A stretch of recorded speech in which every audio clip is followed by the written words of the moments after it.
ਅੱਜ ਹੀ ਕੇਂਦਰ ਸਰਕਾਰ ਨੇ ਖੇਤੀ ਕਾਨੂੰਨ ਵਾਪਸ ਲੈਣ ਦਾ ਕਿਹਾ ਤੇ ਤੁਹਾਡਾ ਕੀ ਹੋਇਆ? ਸਭ ਤੋਂ ਪਹਿਲਾਂ ਤਾਂ ਮੈਂ ਅੱਜ ਗੁਰੂ ਨਾਨਕ ਦੇਵ ਜੀ ਦਾ ਜਿਹੜਾ ਪ੍ਰਕਾਸ਼ ਉਤਸਵ ਹੈ ਉਹਦੇ ਉੱਤੇ ਮੁਬਾਰਕਬਾਦ ਦਿੰਦੀ ਹਾਂ ਸਾਰੇ ਆਪਣੇ ਭਾਈਚਾਰੇ ਨੂੰ, ਦੇਸ਼ਾਂ ਅਤੇ ਵਿਦੇਸ਼ਾਂ 'ਚ ਰਹਿਣ ਵਾਲਿਆਂ ਨੂੰ ਕਿ ਸਾਡੇ ਲਈ ਬਹੁਤ ਇਤਿਹਾਸਿਕ ਮਹੱਤਵਪੂਰਨ ਦਿਨ ਹੈ ਅੱਜ। ਸਾਰਿਆਂ ਨੂੰ ਇਸ 'ਤੇ ਵਧਾਈ ਹੋਵੇ। ਔਰ ਨਾਲ ਹੀ ਕ੍ਰਿਸ਼ਮਾ ਵੀ ਅਸੀਂ ਦੇਖਿਆ ਕਿ ਅੱਜ ਜਿਹੜੇ ਮੋਦੀ ਨੇ ਕਾਨੂੰਨ ਵਾਪਸ ਕੀਤੇ ਨੇ, ਸੋ ਇਹ ਲੱਗਦਾ ਕਿ ਬਾਬਾ ਨਾਨਕ ਦੇਵ ਜੀ ਦਾ ਉਹ ਮਿਹਣਾ ਯਾਦ ਆ ਗਿਆ ਹੋਵੇ ਜਿਹੜਾ ਇੱਕ ਵਾਰ ਉਹਨਾਂ ਨੇ ਬਾਬਰ ਦੇ ਖਿਲਾਫ ਕਿਹਾ ਸੀਗਾ, ਖੁਰਾਸਾਨ ਖਸਮਾਨਾ ਕੀਆ ਤੈ ਕੀ ਦਰਦ ਨਾ ਆਇਆ। ਬਾਬਾ ਨਾਨਕ ਦੇਵ ਜੀ ਨੇ ਕਿਹਾ ਸੀ ਅਤੇ ਅੱਜ ਵੀ ਸ਼ਾਇਦ ਉਹ ਮਿਹਣਾ ਸਾਡੇ ਲੋਕਾਂ ਦੇ ਰਾਸ ਆ ਗਿਆ। ਬਾਬਾ ਨਾਨਕ ਦੇਵ ਜੀ ਦੇ ਸ਼ਾਇਦ ਸਾਲ ਭਰ ਤੋਂ ਤੜਫਦੇ ਲੋਕਾਂ ਨੂੰ ਦੇਖ ਰਹੇ ਨੇ ਉਹ ਕਿ ਹਿੰਦੁਸਤਾਨ ਬਰਬਾਦ ਕੀਆ ਮੋਦੀ ਤੈ ਕੀ ਦਰਦ ਨਾ ਆਇਆ। ਅੱਜ ਉਸ ਪ੍ਰਕਾਸ਼ ਉਤਸਵ ਦੀ ਜਿਹੜੀ ਸ਼ਕਤੀ ਤਾਕਤ ਸੀ ਉਹਦੇ ਮੁਤਾਬਕ ਅੱਜ ਜਿਹੜੇ ਇਹ ਕਾਨੂੰਨ ਰੱਦ ਕੀਤੇ ਗਏ ਨੇ, ਵਾਪਸ ਕੀਤੇ ਗਏ ਨੇ, ਅਸੀਂ ਇਸ ਦਿਹਾੜੇ ਦੀ ਮੁਬਾਰਕਬਾਦ ਅਤੇ ਅਸ਼ੀਰਵਾਦ ਦੇ ਤੌਰ 'ਤੇ ਲੈ ਰਹੇ ਹਾਂ ਇਹਨਾਂ ਨੂੰ।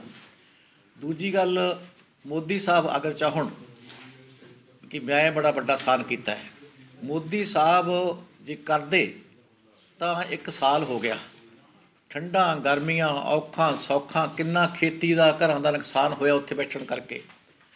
600 ਤੋਂ ਵੱਧ ਸਾਡੇ ਜਿਹੜੇ ਹੈਗੇ ਭਰਾ ਭੈਣਾਂ ਸ਼ਹੀਦ ਹੋ ਗਏ ਉੱਥੇ। ਇਹ ਸਾਰੀ ਦਰਦ ਅਤੇ ਪੀੜਾ ਜਿਹੜੀ ਹੈਗੀ ਹੈ ਉਹਦੇ ਛਾਲੇ ਦਿਲ 'ਤੇ ਰੜਕਦੇ ਰਹਿਣਗੇ ਔਰ ਮੋਦੀ ਨੂੰ ਗੁਨਾਹਗਾਰ ਸਾਬਤ ਕਰਦੇ ਰਹਿਣਗੇ। ਇਹ ਗੁਨਾਹ ਦਾ ਦਾਗ ਮੋਦੀ ਸਾਹਿਬ ਅੱਜ ਜਿਹੜਾ ਐਲਾਨ ਕੀਤਾ ਹੈ ਇਹ ਧੋ ਨਹੀਂ ਸਕਦੇ, ਕਿਉਂਕਿ ਸਾਲ ਭਰ ਦੀ ਜਿਹੜੀ ਪੀੜਾ ਦੇਣ ਤੋਂ ਬਾਅਦ ਕੀਤਾ ਅੱਜ ਇਹਨਾਂ ਨੇ।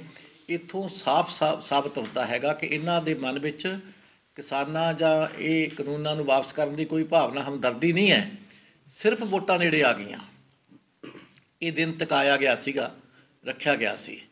ਔਰ ਜਿੱਥੇ ਮੈਂ ਮੋਦੀ ਸਾਹਿਬ ਨੂੰ ਇਹਦਾ ਪੂਰਾ ਦੋਸ਼ੀ ਅੱਜ ਵੀ ਕਰਾਰ ਦਿੰਦੀ ਹਾਂ, ਉੱਥੇ ਮੈਂ ਕੁਛ ਘੁਸਪੈਠ ਤਾਕਤਾਂ ਜਿਹੜੀਆਂ ਨੇ ਅੰਦਰੋਂ ਗਤੀ ਜਾਂ ਉਹ ਬਾਹਰ ਗਤੀ ਜਾ ਕੇ ਇਹੋ ਜਿਹੀਆਂ ਰਾਇਆਂ ਦਿੰਦੇ ਰਹੇ ਸੀ ਕਿ ਜੇ ਚੱਲਣ ਦਿਓ। ਬੜੀਆਂ ਮੀਟਿੰਗਾਂ ਹੋਈਆਂ, ਕੀਤੀਆਂ, ਸਾਰਿਆਂ ਨੇ ਦੇਖਿਆ। ਉਹ ਮੀਟਿੰਗਾਂ ਦੇ ਵਿੱਚ ਜਾ ਕੇ ਜਿਹੜੇ ਸਾਡੇ ਅੱਜ ਪਾਰਟੀਆਂ 'ਚ ਹੈ ਨਹੀਂ ਗੇ ਕਈ ਬੰਦੇ, ਅਤੇ ਉਹਨਾਂ ਸਾਰਿਆਂ ਨੇ ਇਹ ਗੱਲਾਂ ਜੇ ਇੰਨੀਆਂ ਕਰ ਸਕਦੇ ਸੀ ਤਾਂ ਪਹਿਲਾਂ ਵੀ ਕਰਵਾਉਂਦੇ। ਔਰ ਨਾਲ ਹੀ ਇਹ ਆਉਂਦਾ ਰਿਹਾ ਕਿ ਸਾਡਾ BJP ਨਾਲ ਸਮਝੌਤਾ ਕਰਾਂਗੇ ਕਾਨੂੰਨ ਰੱਦ ਹੋਣ ਤੋਂ ਬਾਅਦ। ਇਹਦਾ ਮਤਲਬ ਕਿ ਉਹਨਾਂ ਨੂੰ ਪਤਾ ਸੀ। ਉਹੀ ਮੈਂ ਪੁੱਛਾਂ, ਮੈਂ ਦੱਸਦੀ ਹਾਂ ਤੁਹਾਡੇ ਸਾਹਮਣੇ, ਕੈਪਟਨ ਅਮਰਿੰਦਰ ਸਿੰਘ ਨੇ ਕੱਲ੍ਹ ਕਿਹਾ ਆਪਣੀ ਸਟੇਟਮੈਂਟ ਵਿੱਚ ਕਿ ਇਹ 5-7 ਦਿਨਾਂ ਤਾਈਂ ਰੱਦ ਹੋ ਜਾਣਗੇ। ਇਹਦਾ ਮਤਲਬ ਉਹਨਾਂ ਨੂੰ ਪਤਾ ਸੀ। ਅਤੇ ਨਾਲ ਉਹਨਾਂ ਨੇ ਇਹ ਵੀ ਕਿਹਾ ਕਿ ਅਗਲੀ ਗੱਲ ਵੀ ਆਪਦੇ ਨਾਲ ਇੱਕ ਹੋਰ ਦਾ ਨਾਂ ਲਿਆ ਕਿ ਮੋਦੀ ਸਾਹਿਬ ਨੇ ਇਹ ਵੀ ਕਿਹਾ ਕਿ ਢੀਂਡਸਾ ਸਾਹਿਬ ਨਾਲ ਵੀ ਸਾਡੀ ਗੱਲ ਹੋਈ ਵੀ ਹੈ। 2 ਬੁੱਕਲ ਦੇ ਜਿਹੜੇ ਹੈਗੇ ਨੇ ਨਾ, ਜਿਵੇਂ ਆਪਾਂ ਕਹਿੰਦੇ ਹਾਂ ਸੱਪ, ਸਾਡੇ ਸਾਹਮਣੇ ਆ ਗਏ ਨੇ। ਢੀਂਡਸਾ ਪਰਿਵਾਰ, ਕੈਪਟਨ ਅਮਰਿੰਦਰ ਸਿੰਘ, ਜਿਹੜਾ ਪੁੱਛਣਾ ਚਾਹੁੰਦੇ ਹੋ, ਅਸੀਂ ਸਾਡੀ ਪਾਰਟੀ ਵਿੱਚ ਸੀ, ਜਿੰਨੇ ਕੰਮ ਚੰਗੇ ਹੋਏ ਚੰਗੇ ਵੀ ਕਹੇ, ਮਾੜੇ ਹੋਏ ਮਾੜੇ ਵੀ ਕਹੇ, ਨਹੀਂ ਹੋਏ ਤਾਂ ਉਹ ਵੀ ਕਹੇ, ਲੇਕਿਨ ਅੱਜ ਸਾਡੀ ਪਾਰਟੀ 'ਚ ਹੈ ਨਹੀਂ ਉਹ। ਅਤੇ ਅੱਜ ਸਾਨੂੰ ਆਹ ਜਿਹੜੀ ਕਹਿੰਦੇ ਨਾ ਦੇਸ਼ ਧਰੋਹੀ, ਇਹ ਵੀ ਆਪਣਾ ਲੋਕ ਧਰੋਹੀ ਹੈ, ਕਿਸਾਨ ਧਰੋਹੀ ਹੈ। ਕਿ ਇਹਦਾ ਮਤਲਬ ਇਹ ਸਾਰੀਆਂ ਮੀਟਿੰਗਾਂ ਕਰਦੇ ਸੀ, ਸਾਰੀ ਇਹਨਾਂ ਨਾਲ ਗਿਲ ਮੱਟ ਕੇ ਸਾਰਾ ਕੁਛ ਮੋਦੀ ਸਾਹਿਬ ਨੇ ਕੀਤਾ ਹੈ। ਤਾਂ ਹੀ ਇਹ ਕਹਿੰਦੇ ਸੀ ਅਸੀਂ ਰਾਜੀਨਾਮਾ ਕਰਾਂਗੇ, ਢੀਂਡਸਾ ਸਾਹਿਬ ਰਲਣਗੇ, ਮੈਂ ਰਲੂੰਗਾ ਅਤੇ BJP ਨਾਲ ਇਕੱਠੇ ਚੋਣ ਲੜਾਂਗੇ। ਚੋਣ ਦਾ ਨਿਸ਼ਾਨਾ ਇਹਨਾਂ ਦਾ ਇਕੱਠਾ ਸੀ ਪਹਿਲਾਂ ਹੀ, ਔਰ ਇਸੇ ਕਰਕੇ ਇਹਨਾਂ ਨੇ ਸਾਰਾ ਲੇਟ ਕਰਾਇਆ ਕਿ ਵੋਟਾਂ ਦੇ ਨੇੜੇ, ਨਹੀਂ ਤਾਂ ਛੇਤੀ ਲੋਕ ਭੁੱਲ ਜਾਣਗੇ, ਵੋਟਾਂ ਦੇ ਨੇੜੇ ਜਾ ਕੇ ਕਰਿਓ। ਇਹ ਘੁਸਪੈਠ ਨੇ ਇਹ ਸਾਬਤ ਕਰਤਾ ਇਤਿਹਾਸ ਦੇ ਪੰਨੇ ਵਿੱਚ, ਇਹ ਨਾਂ ਜਿਵੇਂ ਅੱਗੇ ਲਿਖਿਆ ਗਿਆ ਨਾ, ਤੇਜੇ ਲਾਲੂ ਦੀ ਲਾਲੀ ਗਈ, ਤੇਜੂ ਦਾ ਗਿਆ ਤੇਜ। ਮਹਾਰਾਜਾ ਰਣਜੀਤ ਸਿੰਘ ਦਾ ਰਾਜ ਭਾਗ ਡੋਬਣ ਵਾਲੇ ਨਾਲ ਦੇ ਸੀ ਘੁਸਪੈਠੀਏ। ਇਹੋ ਜਿਹੇ ਗਦਾਰਾਂ ਤੋਂ ਬਚਣ ਦੀ ਲੋੜ ਹੈ, ਜਿਹੜੇ ਪਾਰਟੀ ਦੇ ਦੇਸ਼ ਦੇ ਹੋਣ, ਜਿਹੜੇ ਅੰਦਰ ਗੱਲਾਂ ਕੁਛ ਹੋਰ ਕਰਕੇ ਉਹਦੇ ਬਾਹਰ ਕੁਛ ਹੋਰ ਕਰਦੇ ਆ, ਆਪਦੇ ਮਨਸ਼ੇ ਪੂਰੇ ਕਰਨ ਵਾਸਤੇ ਲੋਕਾਂ ਦੀ ਪੀੜਾ ਨੂੰ ਨਹੀਂ ਸਮਝ ਸਕਦੇ। ਅਤੇ ਉਸ ਵਕਤ ਜਿਹੜੇ ਹੈਗੇ ਸੀ ਇਹ ਇਤਿਹਾਸ ਵਿੱਚ ਉਦੋਂ ਉਹ ਹੋਏ ਸੀ, ਅਤੇ ਅੱਜ ਵੀ ਉਹੀ ਤਾਕਤਾਂ, ਉਹੀ ਲੋਕ, ਅਗਰ ਸੱਚਮੁੱਚ ਉਹਨਾਂ ਨੂੰ ਸਾਰਾ ਕੁਛ ਪਤਾ ਸੀ। ਮੈਂ ਤਾਂ ਕਹਿ ਰਹੀ ਹਾਂ, ਜੇ ਇੰਟਰਵਿਊ 'ਚ ਉਹਨੇ ਨਾਂ ਲਿਆ ਉਹਨਾਂ ਨੇ ਕਿ ਢੀਂਡਸਾ ਸਾਹਿਬ ਨਾਲ ਵੀ ਮੈਨੂੰ ਦੱਸਿਆ ਮੋਦੀ ਸਾਹਿਬ ਸਾਡੀ ਗੱਲ ਹੋ ਗਈ ਹੈ। ਇਹਦਾ ਮਤਲਬ ਇਹ ਅੰਦਰੋਂ ਗਤੀ ਸਾਰੀਆਂ ਗੱਲਾਂ ਬਾਤਾਂ ਹੁੰਦੀਆਂ ਸੀ, ਕਰਦੇ ਰਹੇ ਸੀ। ਇਹ ਸਾਡੇ ਲੋਕਾਂ ਦੇ ਕਿਸਾਨਾਂ ਦੇ ਪਿੱਛੇ ਛੁਰਾ ਮਾਰਦੇ ਸੀ ਇਹ ਲੋਕ, ਇਹ ਬਖਸ਼ੇ ਨਹੀਂ ਜਾਣਗੇ। ਕਿਤੇ ਨਾ ਕਿਤੇ ਜਿਵੇਂ ਢੀਂਡਸਾ ਸਾਹਿਬ ਅਕਾਲੀ ਦਲ ਤੋਂ ਵੱਖ ਹੋਏ ਸੀ, ਕਿਤੇ ਨਾ ਕਿਤੇ ਇਹ ਵੀ ਕਾਰਨ ਸੀ ਵੀ ਉਹਨਾਂ ਦੀ ਪਹਿਲੀ ਮੋਦੀ ਸਰਕਾਰ ਨਾਲ ਕੋਈ ਗੱਲਬਾਤ ਚੱਲ ਰਹੀ ਸੀ। ਦੇਖੋ ਮੈਂ ਤਾਂ ਪਹਿਲੇ ਦਿਨ ਤੋਂ ਕਹਿੰਦੀ ਆਉਂਦੀ ਹਾਂ ਕਿ ਜਿਹੜਾ ਉਹਨਾਂ ਨੇ ਮੁੱਦਾ ਲੈ ਕੇ ਵੱਖ ਹੋਏ ਨੇ ਅਕਾਲੀ ਦਲ ਤੋਂ, ਕਿ ਇਹਨਾਂ ਨੇ ਸਾਨੂੰ ਆਪਣਾ ਦਿੱਤਾ ਨਹੀਂ, ਇਨਸਾਫ ਨਹੀਂ ਦਿੱਤਾ, ਹੁਣ ਇੰਨਾ ਅਣਜਾਣ ਹੈ ਲੋਕਾਂ ਨੂੰ ਸਮਝਣ ਕਿ ਜਦੋਂ ਇਨਸਾਫ ਇਹ ਜ਼ਿਆਦਤੀ ਹੋਈ ਹੈ, ਬੇਅਦਬੀ ਹੋਈ ਹੈ, ਉਦੋਂ ਇਹ ਸਾਰੇ ਇਕੱਠੇ ਸੀ ਔਰ 1.5 ਸਾਲ ਤੱਕ ਰਾਜ ਭਾਗ 'ਚ ਬੈਠੇ ਰਹੇ ਨੇ। ਬੇਅਦਬੀ ਹੋ ਗਈ, ਕੁਰਸੀ ਨਹੀਂ ਛੱਡੀ, ਬੇਅਦਬੀ ਵਾਲੇ ਥਾਵਾਂ 'ਤੇ ਆਪਣੀ ਪੀੜਾ ਲੈ ਕੇ ਨਹੀਂ ਗਏ, ਬੈਠੇ ਰਹੇ। ਉਸ ਤੋਂ ਬਾਅਦ ਫਿਰ ਪਾਰਲੀਮੈਂਟ ਵੀ ਉਸੇ ਸੁਖਬੀਰ ਬਾਦਲ ਦੇ ਟਿਕਟ 'ਤੇ ਲੜੀ ਹੈ, ਇਹਨਾਂ ਨੂੰ ਨਹੀਂ ਚੁਭੀ। ਜਦੋਂ ਪੂਰੀ ਅਸੈਂਬਲੀ ਇਹਨਾਂ ਦੀ ਹਾਰ ਗਈ, ਪਾਰਲੀਮੈਂਟ ਵਿੱਚ ਦੁਰਦਸ਼ਾ ਹੋ ਗਈ, ਅਸੈਂਬਲੀ ਤੀਜੇ ਨੰਬਰ 'ਤੇ ਵੀ ਨਹੀਂ ਆਈ, ਫਿਰ ਇਹਨਾਂ ਨੇ ਬੇਅਦਬੀ ਦਾ, ਇਹਨਾਂ ਨੇ ਹਮੇਸ਼ਾ ਕਹਿੰਦੇ ਕਿ ਪੰਥ ਦਾ ਧਰਮ ਦਾ ਨਾਂ ਵਰਤਦੇ ਆ ਲੋਕ, ਇਹ ਬੇਅਦਬੀ ਦਾ ਨਾਂ ਵਰਤ ਕੇ ਅਕਾਲੀ ਦਲ ਤੋਂ ਅੱਡ ਹੋਣ ਦਾ ਡਰਾਮਾ ਕਰਕੇ ਇਲਜ਼ਾਮਾਂ ਤੋਂ ਬਚਣਾ ਚਾਹੁੰਦੇ ਸੀ। ਅਤੇ ਸ਼ਾਇਦ ਜਿਹੜੀ ਅੱਜ ਸਾਹਮਣੇ ਆ ਗਈ ਥੈਲੇ ਤੋਂ ਬਾਹਰ ਬਿੱਲੀ, ਕਿ ਉਦੋਂ ਵੀ ਸ਼ਾਇਦ ਕੋਈ ਇਹ ਕੀਤਾ ਹੋਵੇ ਕਿ ਹਰਸਿਮਰਤ ਦੀ ਥਾਂ 'ਤੇ ਮੈਂ ਮਿਨਿਸਟਰ ਬਣ ਜਾਊਂਗਾ ਜਾਂ SGPC ਦੇ ਦੇਣਗੇ। ਇਹ ਜਿਹੜੇ ਹੁੰਦੇ ਨਾ, ਇਹੋ ਜਿਹੇ ਲੋਕਾਂ ਤੋਂ ਸਾਨੂੰ ਸੁਚੇਤ ਰਹਿਣ ਦੀ ਲੋੜ ਹੈ, ਜਿਹੜੇ ਆਪਦੀਆਂ ਗਰਜਾਂ ਲਈ ਕਿਸੇ ਦੀ ਵੀ ਪਿੱਠੇ ਛੁਰਾ ਮਾਰ ਸਕਦੇ ਨੇ। ਬੀਬੀ, ਪੰਜਾਬ ਦੇ ਵਿੱਚ ਕੋਈ ਅਸਰ ਪਊਗਾ? ਹੁਣ ਖੇਤੀ ਕਾਨੂੰਨ ਰੱਦ ਹੋ ਗਿਆ, ਰਾਜ ਜਿਹੜੀ ਹੁਣ ਚੋਣਾਂ ਆ ਰਹੀਆਂ ਨੇੜੇ, ਉਹਦਾ ਕਿੰਨਾ ਕੁ ਅਸਰ ਪਊਗਾ? ਦੇਖੋ, ਪਹਿਲੀ ਗੱਲ, ਚੋਣਾਂ ਦੇ ਵਿੱਚ ਜਿਹੜਾ ਹੋਣਾ ਹੈ ਉਹ ਤਾਂ ਆਪੋ ਆਪਣੀ ਕਾਰਕਰਦਗੀ ਦੱਸਣੀ ਹੈ।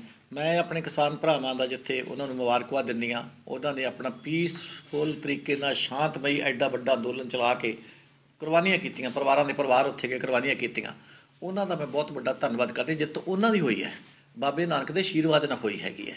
ਔਰ ਦੂਜੀ ਗੱਲ ਜਿਹੜੀ ਹੈਗੀ ਹੈ, ਜਿਹੜੇ 600 ਸ਼ਹੀਦ ਹੋਏ ਨੇ, ਉਹਨਾਂ ਨੂੰ ਆਪਣੀ ਸ਼ਰਧਾਂਜਲੀ ਭੇਟ ਕਰਦੀ ਹਾਂ ਅੱਜ ਦੇ ਦਿਨ ਦੇ ਉੱਤੇ। ਇਸ ਤੋਂ ਅੱਗੇ ਜਾ ਕੇ ਇਹ ਗੱਲ ਸਾਹਮਣੇ ਆ ਗਈ ਕਿ ਚਾਹੇ BJP ਦੇ ਨਾਲ ਹੈਂਡਸ ਵਿਦ ਗਲਵ ਅੰਦਰ ਮਿਲੇ ਵੀ ਜਿਹੜੇ ਹੈਗੇ ਨੇ, ਉਹ ਜਿਹੀਆਂ ਤਾਕਤਾਂ ਤੋਂ ਜੇ ਬਚਣਗੇ ਤਾਂ ਬਾਕੀ ਕਿਹੜੀ ਪਾਰਟੀ ਰਹੇਗੀ? ਕਾਂਗਰਸ ਪਾਰਟੀ ਰਹੇਗੀ। ਅੱਜ ਕਾਂਗਰਸ ਪਾਰਟੀ ਨੇ, ਜਿਹਨੂੰ ਆਪਾਂ ਕਹਿੰਦੇ ਹੱਥਾਂ 'ਤੇ ਸਰੋਂ ਜਮਾ ਕੇ ਦਿਖਾਤੀ, 3 ਮਹੀਨਿਆਂ ਦੇ ਵਿੱਚ ਜਿੱਡੇ ਵੱਡੇ ਫੈਸਲੇ ਲਏ। 1 ਲੱਖ ਦਾ ਕਿਹਾ ਕਿ ਅਸੀਂ ਹੁਣ ਭਰਤੀ ਪੱਕੀ ਨੌਕਰੀ, ਪੱਕੀ ਨੌਕਰੀ, ਔਰ 36,000 ਜਿਹੜੇ ਸਾਡੇ ਹੈਗੇ ਨੇ ਉਹਨਾਂ ਨੂੰ ਪੱਕਾ ਕਰਕੇ ਦਿਖਾਤਾ ਜੀ। ਕੇਜਰੀਵਾਲ ਦੇ ਤਾਂ ਇੱਕ ਵੀ ਨਹੀਂ ਕੀਤਾ, ਕਿਹਾ ਸੀਗਾ 5 ਸਾਲ ਦਾ, 36,000 ਦੀ ਪ੍ਰੋਸੈਸ ਸ਼ੁਰੂ ਹੋ ਗਿਆ ਨਾਲ ਦੀ ਨਾਲ। ਸੋ ਇਵੇਂ ਜਿਵੇਂ ਜਿਹੜੇ ਆ ਲਾਲ ਲਕੀਰ ਵਾਲੇ ਹੈ, ਆਪਾਂ ਤਾਂ ਮਿਊਨਸਿਪੈਲਿਟੀ ਦੇ ਇਲੈਕਸ਼ਨਾਂ 'ਚ ਵਾਅਦਾ ਕੀਤਾ ਸੀ ਕਿ ਅਸੀਂ ਤਾਂ ਆਵਾਂਗੇ ਵੋਟਾਂ ਦੇ ਵਿੱਚ, ਅੱਜ ਉਹ ਸਰਕਾਰ ਨੇ ਪੂਰਾ ਕਰਤਾ। ਕਿੱਥੇ ਅਸੀਂ ਇਕੱਲੀ ਮਿਊਨਸਿਪੈਲਿਟੀ 'ਚ ਮਤਾ ਪਾ ਕੇ ਕਰਦੇ, ਲਾਲ ਲਕੀਰ ਵਾਲੇ ਪਾਸ ਕਰਤੇ। ਬਿਜਲੀ ਸਾਰੇ ਹਿੰਦੁਸਤਾਨ ਨੂੰ ਘੱਟ ਸਾਨੂੰ ਦੇ ਕੇ ਦਿਖਾਤੀ ਹੈ। ਆਹ ਰੇਤਾ ਜਿੱਥੇ ਕਹਿਤਾ ਕਿ 5.5 ਰੁਪਏ ਤੋਂ ਵੱਧ ਜੇ ਕਿਸੇ ਥਾਂ ਤੋਂ ਕਰਦਾ ਕੇਸ ਰਜਿਸਟਰ ਹੋਊਗਾ, ਉਹ ਫੈਸਲਾ ਲਾਗੂ ਕਰਕੇ ਦਿਖਾਇਆ। ਅਸੀਂ ਇਕੱਲੇ ਵਾਅਦੇ ਨਹੀਂ ਕੀਤੇ, ਇਹ ਸਾਡੀ ਚੰਨੀ ਸਰਕਾਰ ਨੇ, ਕਾਂਗਰਸ ਦੀ ਚੰਨੀ ਸਰਕਾਰ ਨੇ ਇਹ ਸਾਰੇ ਫੈਸਲੇ 8-10 ਫੈਸਲੇ ਲਾਗੂ ਕਰਤੇ। ਅਜੇ ਰੋਜ਼ ਦੀ ਰੋਜ਼ ਅਜੇ ਹੋਰ ਵੀ ਕਰ ਰਹੇ ਨੇ। ਔਰ ਉਹਨਾਂ ਦੇ ਵੀ ਜਿਹੜੀ ਭਾਰਤੀ ਕਿਸਾਨ ਯੂਨੀਅਨ ਦੇ ਸਾਡੇ ਭਰਾ ਬੈਠੇ ਸੀ, ਉਹਨਾਂ ਨਾਲ ਪਿੱਛੇ ਮੀਟਿੰਗ ਹੋਈ ਸੀ, ਜਿਹਦੇ 'ਚੋਂ 17 ਫੈਸਲਿਆਂ 'ਚੋਂ 16 ਲਾਗੂ ਕਰਕੇ ਉੱਥੇ ਹੀ ਮੰਨ ਲਈ ਸੀ ਮੌਕੇ 'ਤੇ ਬੈਠੇ। ਸੋ ਮੈਂ ਸਮਝਦੀ ਹਾਂ ਕਿ ਅੱਜ ਲੋਕਾਂ ਨੂੰ ਪਤਾ ਲੱਗ ਗਿਆ ਸਾਡੇ ਕਿਸਾਨ ਅੰਦੋਲਨ ਦਾ, ਤੁਸੀਂ ਕਹਿੰਦੇ ਅਸਰ ਪਊਗਾ। ਇਹ ਕਿਸਾਨ ਅੰਦੋਲਨ ਵਾਲਿਆਂ ਨੂੰ ਜ਼ਿਆਦਾ ਪਤਾ ਹੈ ਕਿ ਕਿਹਨੇ ਉਹਦੀ ਬਾਂਹ ਫੜੀ ਹੈ, ਕਿਸ ਤਰ੍ਹਾਂ ਨਾਲ ਲੱਗੇ ਨੇ। ਸਾਡੀ ਤਾਂ ਨੈਸ਼ਨਲ ਪਾਰਟੀ ਤੋਂ ਰਾਹੁਲ ਗਾਂਧੀ ਜੀ ਇਕੱਲੇ ਨੈਸ਼ਨਲ ਲੀਡਰ ਜਿਹੜੇ ਕਾਂਗਰਸ ਪਾਰਟੀ ਦੇ ਇੱਥੇ ਆਏ ਸੀ ਪੰਜਾਬ ਦੇ ਵਿੱਚ, ਹਰਾ ਨਾਰਾ ਮਾਰਨ ਸਾਨੂੰ ਪੰਜਾਬ ਨੂੰ ਕਹਿਣ ਵਾਸਤੇ ਕਿ ਸਾਰੇ ਨਾਲ ਸਮਰਥਨ ਦਿਓ। ਔਰ ਦਿੱਲੀ ਵਿੱਚ ਸਾਡੀ ਕਾਂਗਰਸ ਪਾਰਟੀ ਦੇ MPਆਂ ਨੇ ਲਗਾਤਾਰ ਬਰਾਬਰ ਉੱਥੇ ਧਰਨਾ ਪਾਰਲੀਮੈਂਟ ਜਾਂਦੇ ਸੀ ਅਤੇ ਨਾਲ ਹੀ ਉੱਥੇ ਰੱਖਿਆ ਸੀ ਜੰਤਰ ਮੰਤਰ, 'ਤੇ ਉਹ ਵੀ ਕਰਦੇ ਸੀ। ਸੋ ਸਾਡੀ ਸ਼ਮੂਲੀਅਤ ਹੈ ਅੱਜ। ਸਾਰੇ ਸਾਨੂੰ ਪਤਾ ਹੈ ਕਿ ਸਾਰੇ ਲੋਕ ਸਮਝ ਗਏ ਹੋਣਗੇ, ਨਜ਼ਰ ਆ ਗਿਆ, ਪ੍ਰਤੱਖ ਆ ਗਿਆ ਕਿ ਸਿਰਫ ਤੇ ਸਿਰਫ ਕਾਂਗਰਸ ਪਾਰਟੀ ਉਹਨਾਂ ਦੀ ਬਾਂਹ ਫੜਦੀ ਹੈ ਅਤੇ ਕਾਂਗਰਸ ਪਾਰਟੀ ਹੀ ਪੰਜਾਬ ਦਾ ਭਲਾ ਕਰ ਸਕਦੀ ਹੈ। ਵੀ ਗੱਲ ਕੀਤੀ ਤੇ ਉਹ ਕਹਿੰਦੇ ਸੀ ਵੀ ਜਿਹੜਾ ਕਿਸਾਨਾਂ ਸਮਝੌਤਾ ਹੋਏਗਾ 17,000 ਰੁਪਇਆ ਗੁਲਾਬੀ ਸੁੰਡੀ ਵਾਲਾ, ਵੀ ਕਿਸਾਨਾਂ ਨੂੰ ਵੇਚਿਆ ਗਿਆ ਜਥੇਬੰਦੀਆਂ ਵੱਲੋਂ, ਵੀ 50,000 ਰੁਪਏ ਦੀ ਮੰਗ ਕਰਦੇ ਸੀਗੇ, ਵੀ ਉਹ 17,000 ਬਹੁਤ ਘੱਟ ਹੈਗਾ। ਤੁਸੀਂ ਤਾਂ ਇੱਦਾਂ ਵੀ ਨਹੀਂ ਦਿੱਤਾ ਸੀ। ਕਹੇ ਸੁਖਬੀਰ ਬਾਦਲ ਨੂੰ ਕਹੋ ਕਿ ਤੁਸੀਂ ਹੁਣ ਤੁਹਾਡੇ ਪੱਲੇ ਕੱਖ ਨਹੀਂ ਹੈਗਾ, ਇਸ਼ੂ ਤੁਹਾਡੇ ਖਤਮ ਹੋ ਗਏ, ਧਾਰਮਿਕ ਤੌਰ 'ਤੇ ਤੁਸੀਂ ਗੁਨਾਹਗਾਰ ਹੋ ਗਏ ਹੋ, ਕਿਸਾਨੀ ਤੌਰ 'ਤੇ ਤੁਸੀਂ ਗੁਨਾਹਗਾਰ ਹੋ ਗਏ ਹੋ, ਤੁਹਾਡੇ ਪ੍ਰੂਫ ਪਏ ਆ ਸਾਰਾ ਅਕਾਲੀ ਦਲ ਸਮੁੱਚਾ ਅੱਡ ਹੋਇਆ। ਜਿਹੜਾ ਉਤਰਿਆ ਚੜ੍ਹਿਆ ਤਾਂ ਰਿਕਸ਼ਾ ਪਾਰਟੀ ਕਹਿੰਦੀ ਹੁੰਦੀ ਆ ਮੈਂ ਇਹਨਾਂ ਨੂੰ, ਟੀਨਸ ਵਾਲਿਆਂ ਨੂੰ, ਇਹ ਰਿਕਸ਼ਾ ਪਾਰਟੀ ਵਾਲੇ ਹੋਏ ਜਿਹੜੇ ਦੋ ਹੀ, ਇਹ ਸਾਰੇ ਜਿਹੜੇ ਹੈਗੇ ਨੇ ਇਕੱਠੇ ਗੁਨਾਹਗਾਰ ਨੇ। ਅੱਜ ਇਹ ਤਾਂ ਨੁਕਤਾਚੀਨੀ ਕੋਈ ਤਾਂ ਬਰਦਾਸ਼ਤ ਨਹੀਂ ਹੁੰਦਾ। ਅਸੀਂ ਦੱਸੋ ਕੀ ਧੋਖਾ ਕੀਤਾ, ਸਾਹਮਣੇ ਕੀਤਾ, ਪ੍ਰਤੱਖ ਕੀਤਾ, ਕਿਹਦੇ ਨਾਲ ਗੱਲ ਮਿਲ ਕੇ ਹੋਈ ਹੈ? ਤੁਸੀਂ ਕਰ ਲੈਂਦੇ, ਤੁਸੀਂ ਨਾ ਕੀਤੀ ਗੱਲ, ਤੁਸੀਂ ਬੈਠੇ ਸੀ ਨਾ, ਤੁਸੀਂ ਨਾ ਕੀਤੀ ਗੱਲ ਉਸ ਵਕਤ। ਇਸ ਕਰਕੇ ਇਹ ਜਿਹੜੇ ਹੈਗੇ ਇਹਨਾਂ ਨੂੰ, ਮੈਂ ਨਾ ਮਾਨੂ ਵਾਲਿਆਂ ਦੇ ਕੋਲ ਕੋਈ ਜਵਾਬ ਨਹੀਂ, ਕੋਈ ਗੱਲ ਨਹੀਂ। ਇਹ ਫੇਲ ਹੋ ਚੁੱਕੇ, ਗੱਡੀ ਇਹਨਾਂ ਦੀ ਲਾਈਨ ਤੋਂ ਲੈ ਚੁੱਕੀ ਹੈ ਸਾਰਿਆਂ ਦੀ। ਔਰ ਪੂਰੀ ਤਰ੍ਹਾਂ ਨਾਲ ਕਾਂਗਰਸ ਪਾਰਟੀ ਨੇ ਜੋ ਕਿਹਾ ਉਹ ਕਰਕੇ ਦਿਖਾਇਆ। ਇੱਕ ਬੀਬੀ ਜਿਵੇਂ ਖੇਤੀ ਕਾਨੂੰਨ ਵਾਪਸ ਹੋਣ ਦਾ ਲੈਬ ਹੋ ਕੇ ਮੈਸੇਜ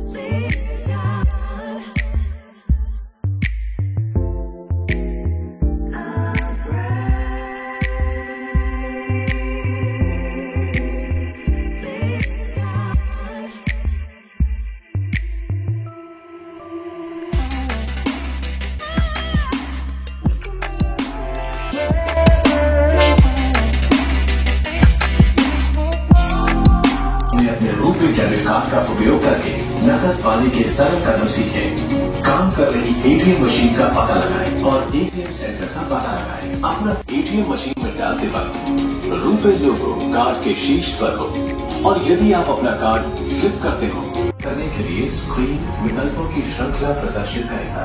यदि आप नकद निकालना चाहते हैं तो नकदी निकालने के विकल्प का बटन दबाएं। फिर एटीएम मशीन आपको लेन देन पर्ची की हार्ड कॉपी के लिए पूछेगी। अपनी इच्छा के अनुसार हाँ या ना का को चुनना होगा। बाहर निकलने के लिए बाहर निकले दबाएं और अगर ये एक मोटराइज्ड कार स्लॉट है